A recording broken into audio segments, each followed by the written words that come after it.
Hi, in this video we'll see the other option of our chart tools tab named Format. Here we can play with different formats for each chart that we created. So I'm gonna start with the main, let's say, option that can be used in our format. So we can click each element from our chart.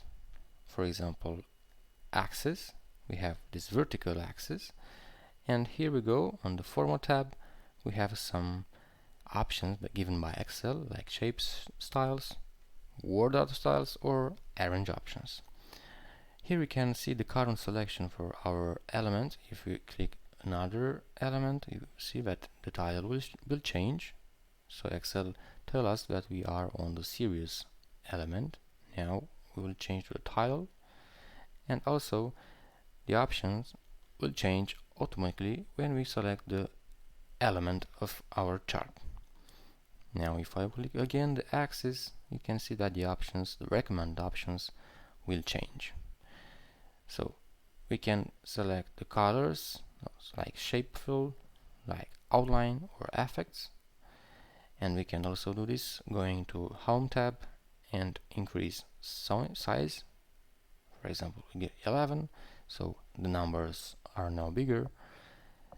So we can use the format from the top. We can bold or such options, or we can use our Format tab. Now the other option that we can use, it's by right click on your chart and going to Format Chart area, and here you'll see that on the right side a window will appear where you can play with different options. In our case it's chart options, or where we can select chart title, chart area, axis, and each time the title will change depends on our element that will be selected. Let's go on the chart title and see some options that Excel give us. So we have fill option. We can put some fill color.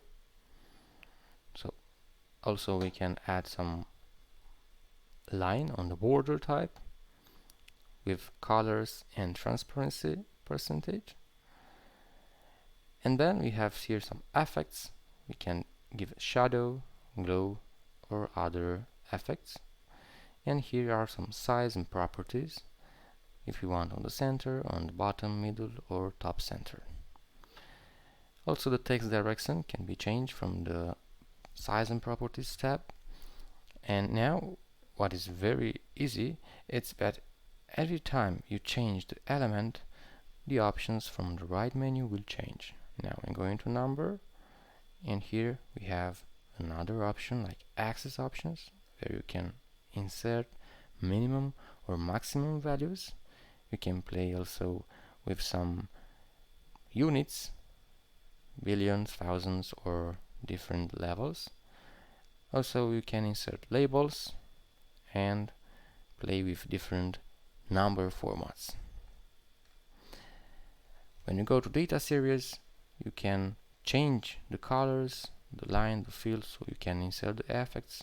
And on the series options, you can select if you want primary or secondary access, but these are some options that we can talk later in our next videos.